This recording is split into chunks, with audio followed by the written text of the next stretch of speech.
Crítica do Juízo de Immanuel Kant. Resenha extraída da Enciclopédia Garzanti de Filosofia, Org. Gianni Vattimo. Tradução, transcrição e voz de Lúcio Mustafa. Produção Filosofarte Channel, diretamente do mundo da arte.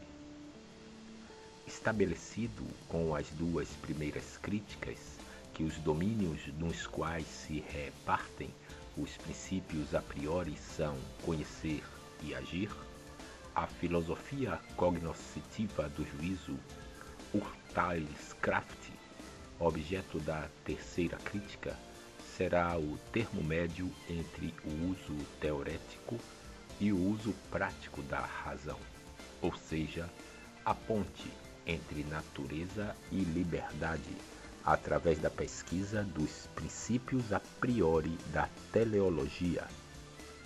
É, ao invés, o sentimento de prazer e desprazer, a faculdade do ânimo, através da qual o homem pode experimentar aquela faculdade incognoscível para a razão pura e que se manifesta, de outra forma, na liberdade da razão prática. Se o juízo é a capacidade de pensar o particular como contido no universal, isto pode acontecer em dois modos. A. Os juízos determinantes, estudados na primeira crítica, partem de formas a priori universais e necessárias já dadas às categorias do intelecto, determinando as características dos objetos da experiência e do conhecimento possível. B. Através dos juízos reflexivos, ao invés, o sujeito reflete ulteriormente sobre o sentimento nele suscitado pela representação do objeto, enquanto esta pode corresponder à sua exigência de finalidade, mas aqui o princípio universal, a finalidade, não é dada a priori, mas sim deve ser procurada partindo do particular.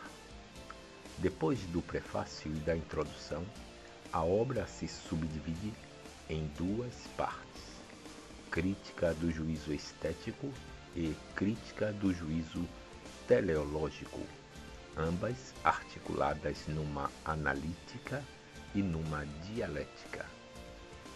A noção de finalidade desenvolve, porém, nos dois âmbitos funções diferentes. No julgar esteticamente, essa é colhida em modo imediato e aconceitual pelo sentimento de prazer e diz respeito à relação harmônica que se estabelece entre representação e sujeito que ali reflete. Finalidade formal subjetiva. O juízo teleológico é, ao invés, conceitual. Por exemplo, uma planta ou um animal não parecem explicados suficientemente pelas leis fundadas sobre determinações conceituais, mas induzem a refletir sobre uma possível ordem intrínseca aos objetos naturais mesmos. A finalidade do olho é a vista. Kant fala de finalidade material objetiva, mesmo se, com isto, o que se exprime é uma necessidade do sujeito. Na analítica do belo, se oferece uma quádrupla definição.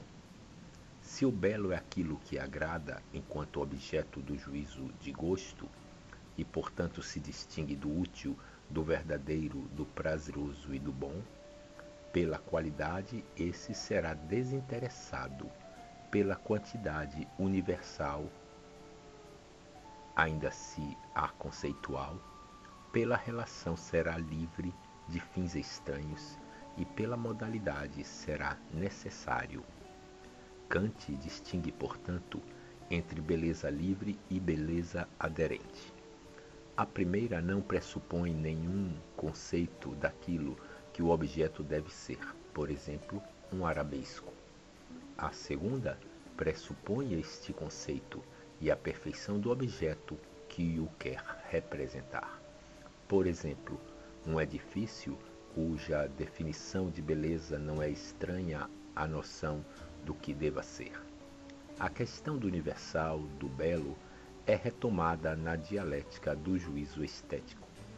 Aqui, a antinomia do gosto propõe a aparente incompatibilidade de duas instâncias indispensáveis à definição de beleza.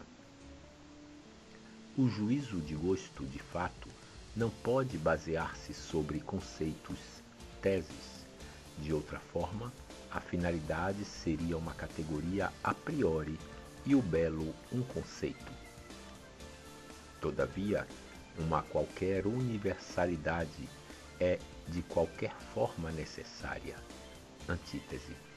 Caso contrário, não existiria critério para reivindicar a aprovação dos outros, nem se explicaria a comunicabilidade do juízo de gosto.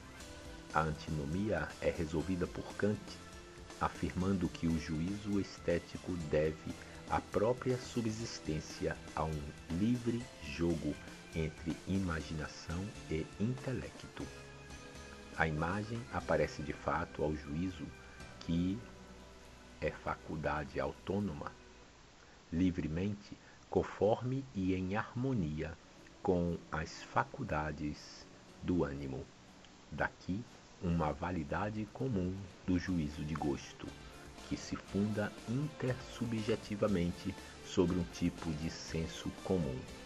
Parágrafo 20. Presente em todos os homens. Da validade universal do juízo de gosto, Kant deduzirá depois, parágrafo 59, que o belo é símbolo daquilo que é esteticamente bom. A analítica do sublime tem, ao invés, por objeto, aquele sentimento que o homem prova quando faz experiência de um contraste entre a própria pequenez e a grandiosidade de qualquer realidade ou evento. O sublime brota, portanto, da relação não conciliada entre imaginação e razão. E Kant distingue ainda dois tipos. O sublime matemático nasce diante de uma entidade, grande para além de toda comparação, como mostra os exemplos.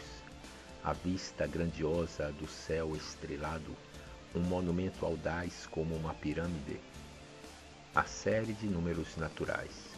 Esse diz respeito à frustração da faculdade cognoscitiva. A imaginação diante de uma representação grandiosa não tem condições de abraçar tal incomensurabilidade, e a razão teórica, que também é capaz de elevar-se ao infinito. O sublime dinâmico tem a ver, ao invés, com a relação entre imaginação e razão prática, assim que uma representação natural, um oceano em tempestade, um vulcão em erupção, nos faz notar a nossa fraqueza física e mesmo assim somos conscientes de uma superioridade moral devida à posse da ideia da dignidade humana.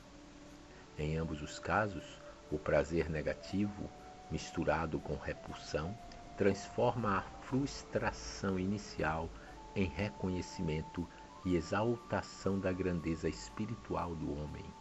O lugar da máxima convergência entre natureza e liberdade se tem, ao invés, no gênio, onde se encontram arte e natureza. Fundamentalmente, aqui está o conceito de técnica, difusamente tratado também na primeira introdução da obra, texto que Kant nunca publicou pessoalmente.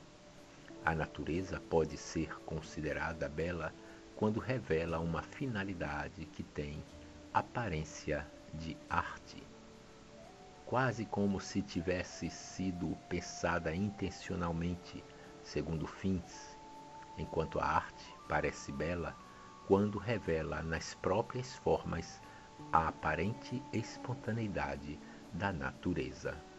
Por isto, a arte bela é a arte do gênio. Parágrafos 46 e seguintes, em cuja atividade a natureza parece oferecer a regra também da produção humana.